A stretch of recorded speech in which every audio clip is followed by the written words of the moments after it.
السلام عليكم ورحمة الله تعالى وبركاته. ان شاء الله الرحمن الرحيم غنوجدوا معكم هذا الكاطو المغربي، يعني معروف على سعيد المغرب. يعني واحد الكاطو كيجي ساهل وزوين واقتصادي ومتناول الجميع. هذا الكاطو ديجا قديم كيديروه الامهات ديالنا، حلينا عينينا في هذا الكاطو هذا. يعني مقادير بسيطه وهذا الكاطو كيجي زوين. يعني واخا تعيي تشكلي بزاف تاع التشكيلات، لوز او كاوكاو او قرقاع، يعني كيبقى هذا الكاطو غزال. عندي هنا واحد 250 غرام تاع الزبده، وعندي زلافه تاع السكر. كتهز ديك السكر كيهز واحد الكاس ونص هكاك تاع السنيده، والملحه على حسب الذوق باش كتقاد لينا المذاق. قبصه تاع الملحه وصافي. كندوزو ندلكوها مزيان، والزبده تكون ديجا ما تكونش في الثلاجه، ديجا تكون خارجه باش كتعطينا الطعم في ايدينا باش كدلك ليها مزيان. الا كانت قاصحه ديجا ما مخرجيناش. هذا الفيديو راه ديجا قديم وبان ليا وقلت علاش ما نشاركوش معكم. وزدت واحد فلو وغادي ندخل ديك السنيده في ديك الزبده حتى كتولي ليا بوماد. من بعد غادي نزيد عليها، كنشرح لكم بيدي زعما خاصه تدلك مزيان كما ندلكات. هذه كيجي الكاطو زوين كما ديك الزبده ولا بوماد، كيجي داك الكاطو كيجي غزال. صافي بعد ما غادي ندلك هذيك الزبده غادي نعاود نزيد عليها 4 تاع البيضات، وندخل كلشي بعداتو. راكم عارفه الكاطو كيفاش اي حاجه كتزيدوها كتدلكوها مزيان باش دوك العناصر كلها كتدمج مع بعضيتها.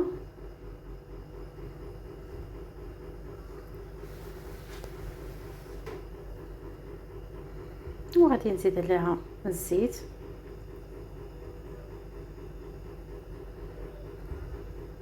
يعني البيض ضعفوا الكميه كتضاعفوا الكميه. بغيتي ديروا غير قل من هذه الكميه، غير نص كديروا نص ديال المقادير.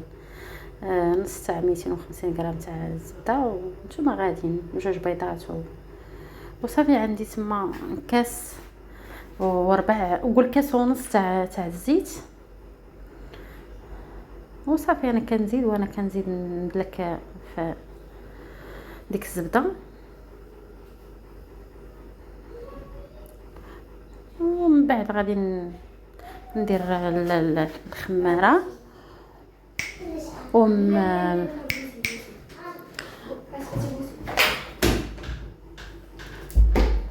خلوني شويه بدات نهضر نكمل الفيديو.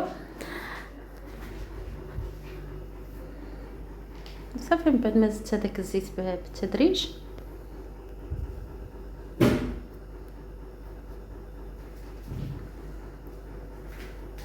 صافي. من بعد كندير 2 ديال الخمارات والدقيق على حسب على حسب دابا تشوفوا كيفاش القوام. انا زدت فيها هذه الاضافه، زدت فيها فلون وزدت فيها 2 معالق تاع املو.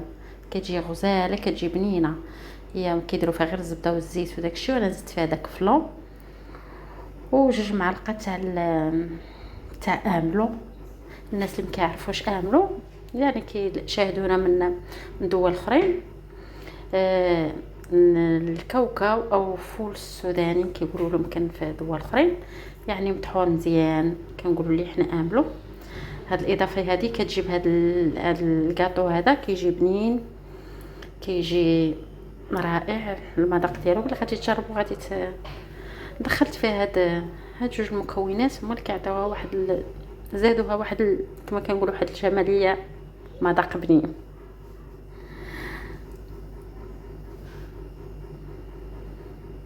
وصافي درت لنا الخميره 2 ديال تاع الخماره، يعني 8 غرام مجموع 16 غرام. والدقيق كنزيدوه بالتدريج، ما كتكونش العجينه قاصحه وما كتكونش رطبه، يعني غادي تشوفوا القوام ديالها كيفاش كيجي.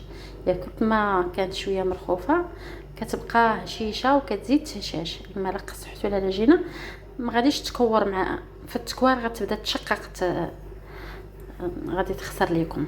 فهمتوني شنو بغيت نوصل لكم؟ صافي من بعد غادي ندوز نشكلها. نتوما لكم الاختيار، المول اللي بغيتو.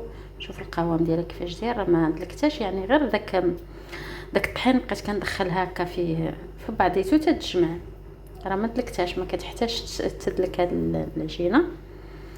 وصافي تشكيله كلكم نتوما تديروا اي طابع عندكم. انا درت بهذاك الطابع باش هي معروفه، هاد الكاطو معروفه بهذاك الطابع والهلال على شكل هلال.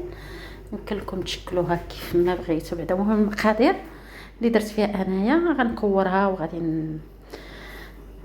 بطبيعه الحال الفران تيكون ديجا عندي سخون وكنقص عليه وكنردها البال باش ما تخطفش شويه، واخا واحد شويه تخطفات ولكن راه جات غزاله.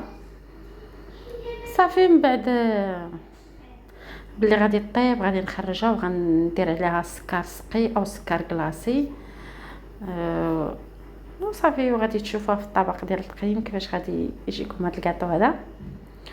الا وصلتوا حتى لهنا ما تنساونيش من اللايك والبارطاج، وبارطاجيو مع الاهل والاحباب والاصدقاء ديالكم. واسمحوا لي انا مابقيتش حطيت حتى شي فيديو لظروف خاصه.